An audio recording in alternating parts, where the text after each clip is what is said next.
Good to have you with us tonight, folks. Thanks for watching. You can say at home, oh, there goes Eddie playing class warfare again. No, I'm not. Mitt Romney hopes to win the New Hampshire primary 5 days from now. Establishment Republicans, well, they're out and about saying that, well, he's probably the nominee in waiting. I don't think so. Romney is going to have a real hard time selling himself to middle-class Americans. The proof is in his bank account, my friends. A financial consulting firm figured out the net worth of presidential candidates from the past 20 years. Pretty lofty numbers. Billionaire Ross Perot is the richest. Steve Forbes comes in second, who, by the way, is endorsing Mitt Romney.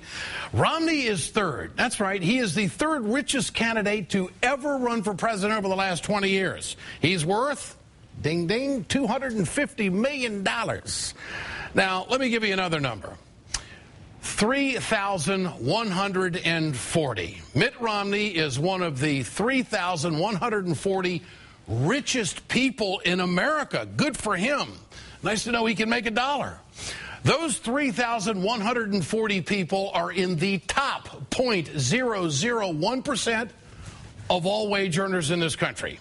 And let me make something perfectly clear. I don't have a problem with anybody that makes a dollar. I just don't want them picking on people that don't have that kind of success, because that's really an elite group economically in this country.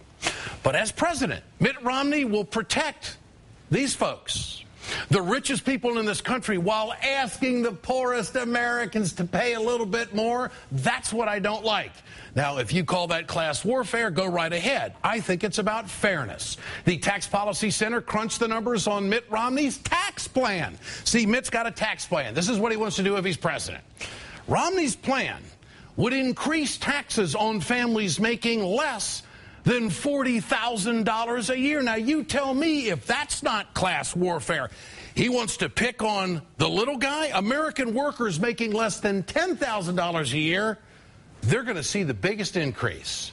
Now, you tell me what's fair about that. People at the top, what's going to happen to them? Well, they're going to pay less. That's where he comes from, the country club.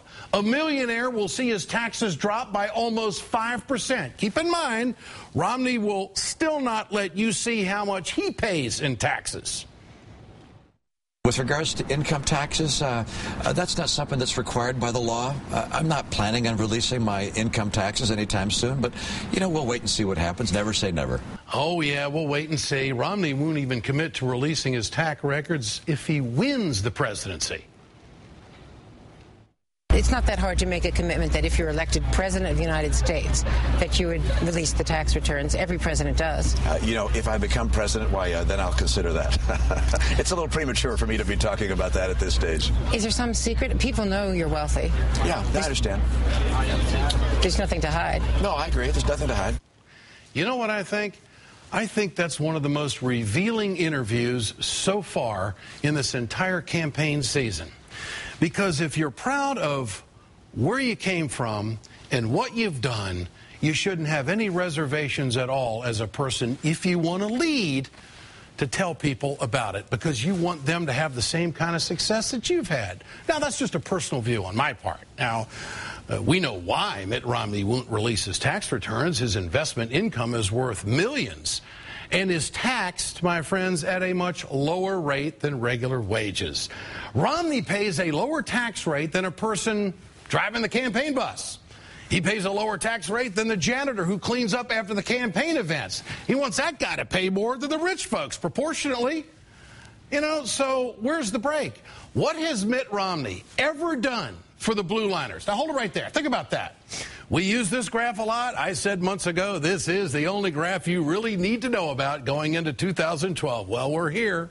See, this is the blue liners. These are the middle classes of America, and then the wage earners of America. Right down here on this line, they haven't gone too far in the last 30 years, but here's the country clubbers and the people that maybe don't want to reveal their taxes. Fact of the matter is, Romney's policies will continue to separate working Americans from those at the very top. And don't take my word for it. The Tax Policy Institute did it. If you are a wage earner, if you're down here, if you're a wage earner, you're a blue liner, do you think Mitt Romney understands your struggle? Check out this video from his campaign when he was running for Senate back in 1994. A lady of the house. How are you doing? Just a worker. Just a worker. That's what we all are. Nice to meet you. Good to meet you. I'm Mitt Romney. How are you doing? How are you? Good. Good to see you. How are you? Great. Good to meet you. How's business? Struggling. Come on over and say hello. Struggling. How are you doing? I'm Mitt Romney. Good to meet you. Thank you very much. Appreciate it. Well, there it is. Romney never stops to ask the woman why she is struggling. I thought he was into turning business around. He could have given her a tip. Instead, he presses the flesh and just moves on. Just a snapshot of maybe who he is.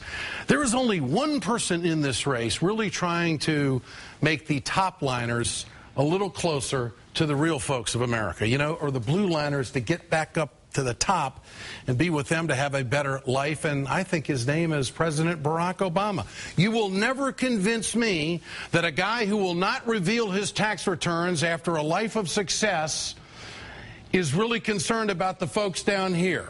I think that's very revealing. I think there should be full disclosure. You know, we can't find out who the heck is bankrolling their campaigns with all these super PACs that are out there, but can we at least, Mitt, know exactly where you are financially? We know that you're up there really high with Ross Perot and Steve Forbes. You're the third richest guy in the last 20 years to run for president. You ought to be proud of that. So show us what you pay.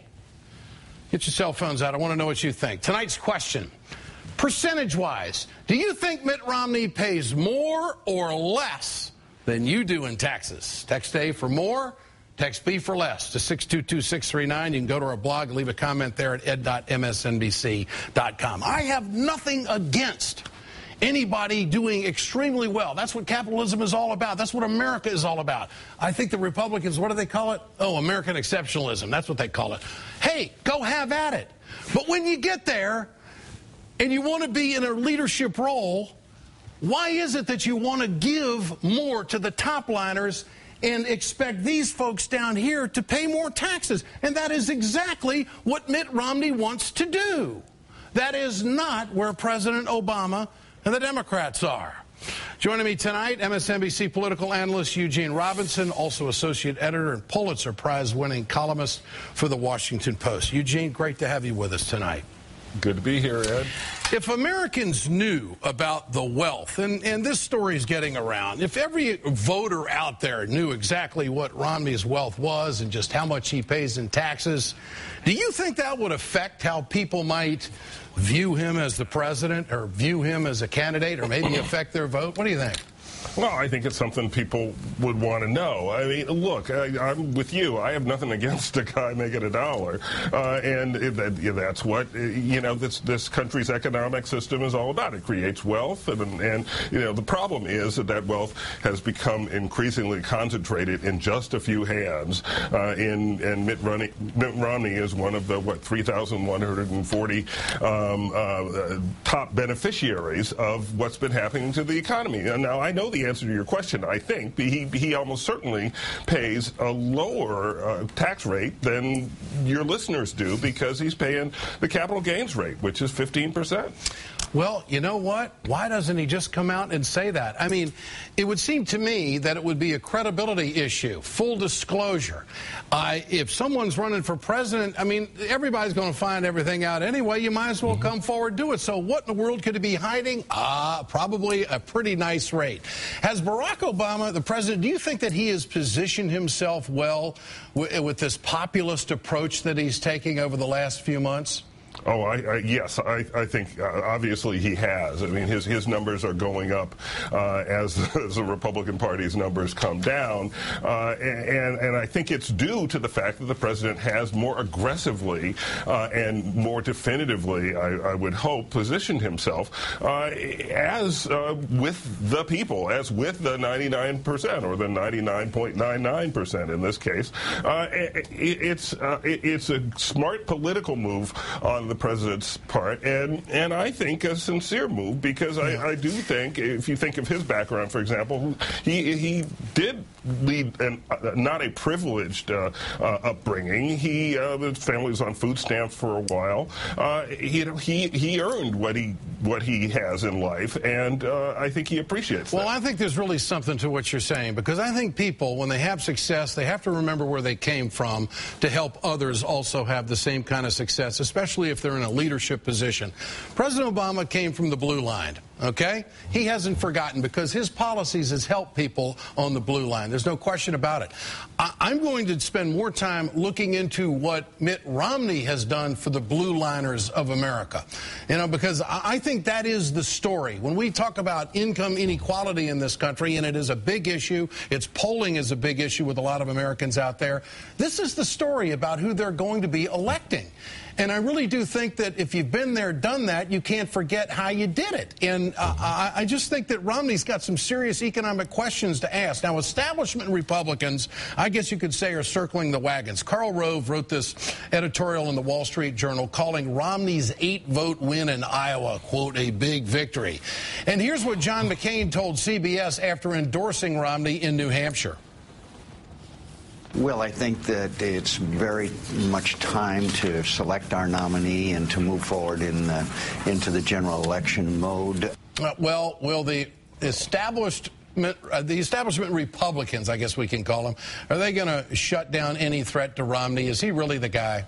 Well, you know, this is what they've been saying for a while, Ed, and they've been trying for months now to convince the party faithful, just to say, okay, you know, accept Mitt Romney. You don't love him, but he's the best shot we got, and people aren't buying it. I mean, I was out in Iowa, and I talked to a lot of Republicans, some supporting Mitt Romney, not a lot of passion, and some who told me they wouldn't vote for Mitt Romney under any circumstances, even if he were the nominee. Now, that was a minority, but there's a problem there that the Republican establishment is trying its best to deal with, but they haven't put out this fire, I think. Yeah. Well, a guy that bounces around on the social issue of abortion the way he has, and he doesn't want to reveal his taxes to you, I don't think that's a way to kind of build up any trust in anybody. Eugene Robinson, good to have you with us tonight. I appreciate your time. Thanks for being with us on The Ed Show.